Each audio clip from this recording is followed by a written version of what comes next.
Welcome back to another edition of Vikings Film Room, brought to you by the Vikings Entertainment Network. I'm your host, Pete Bercich.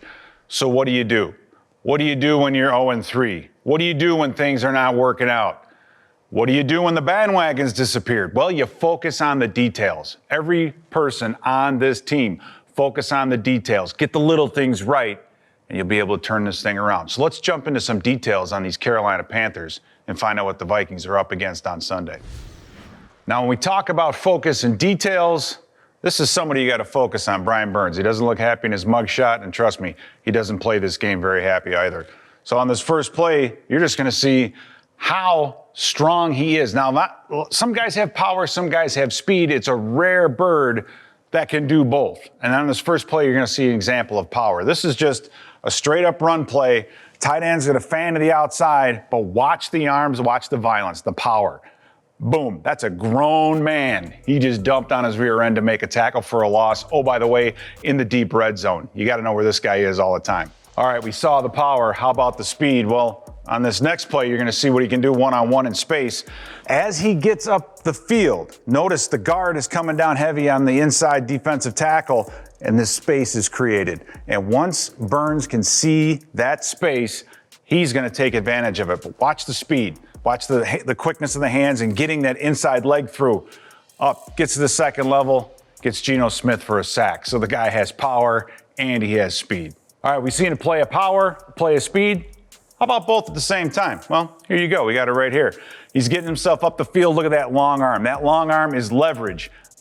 Basically marches that tackle all the way back, gets a hit on a quarterback, and it's the incomplete pass. You've got to account for Brian Burns. So as we focus further into the details, we've got an interesting thing here. We have Andy Dalton, who played last week. Will it be Bryce Young? Will it be Andy Dalton? We've got to figure those details out. But this guy, Adam Thielen, if Dalton is in the game, I think the effectiveness of Adam Thielen goes sky high. Why? Watch this next play. You're going to see Adam Thielen here on the inside. This is just a simple curl route where he's setting up, right? Dalton sees him. There's a little bit of a window right here. This is where the ball probably should be thrown. They love Adam Thielen in here against the linebackers because of his quickness.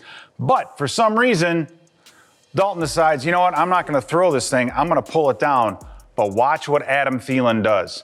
He sees this area of wide open space all over here, and he's just going to continue to run there. Dalton buys himself enough time to drift away, get the ball up in the air, hit Adam Thielen wide open. The two of them work very well together. Now, besides Adam Thielen, you also have to worry about DJ Chark. And the reason being is I think for Dalton, Chark is his outlet. He's his deep guy. He's his 50-50 ball. When you want to take a shot, he's going to go there. And this is how they do it, right?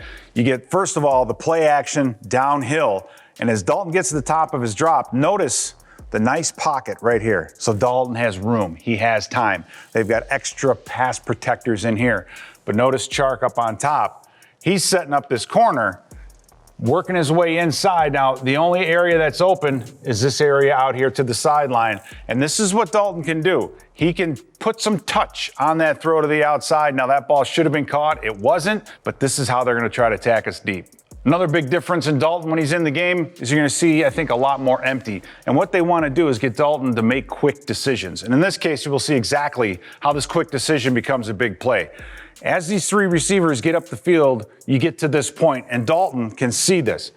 You got the safety. He's flat-footed. This corner, shoulders are turned. Nobody can get deep to that. Right where Chark is going to go, he's going to sprint to the corner. Dalton knows he's open, hits him, and then you get there in time, Chark can make some moves and score a touchdown. So you got to be careful with Dalton. Now, the Dalton-Chark relationship is pretty good. And another thing you'll see here, they're playing some man-to-man. You've got this corner rolled up in press coverage. And if they see press coverage, he's going to go deep. But watch the technique and watch exactly what happens here. This corner does a wonderful job of forcing Chark to the sideline. And right when that ball gets there, notice there's not a lot of room. This ball has to be perfectly placed. Normally you want that receiver to be inside so he has a little bit of room between he and the sideline to adjust to the pass. No adjustment needed right here. This is a hell of a throw by Andy Dalton and a great catch by Chark. So corners, you got to be on your toes.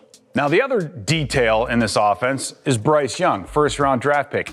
Will he play? We don't know, but you got to prepare for both.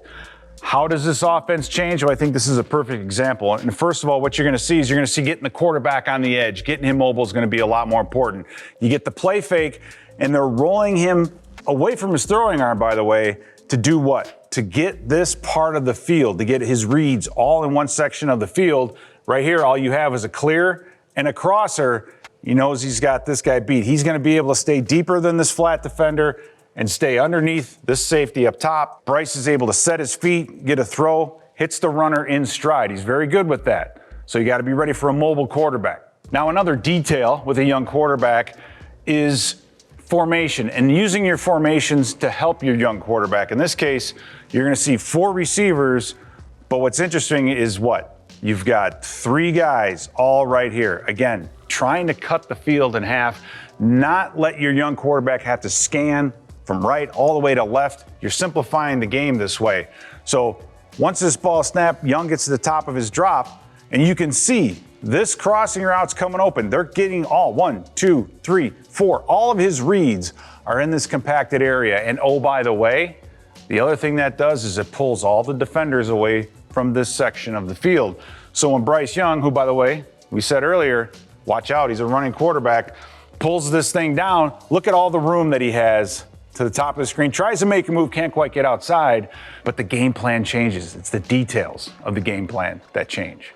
So the other way you can use a young quarterback, athletic quarterback, how about a little RPO action? In this case, you're going to see right off the bat, the snap, the play fake, he's going to get to the top of his drop. Now with the man-to-man coverage, you can see Thielen is going to beat this guy to the sideline. This is a pretty good throw, under a little bit of pressure, but still hits the receiver in stride. That's the one thing with Bryce Young that I've seen that I'm very impressed with. This ball, right on time, right on the fingertips. Thielen keeps his feet in. He's pretty good with the crossing routes. Well, we've gone through just some of the details of these Carolina Panthers, and if you know where Brian Burns is, then once you figure out whether or not you're going to be facing Andy Dalton or Bryce Young, you know what they like to do and what they're good at. So focus on those details, and we'll get that W.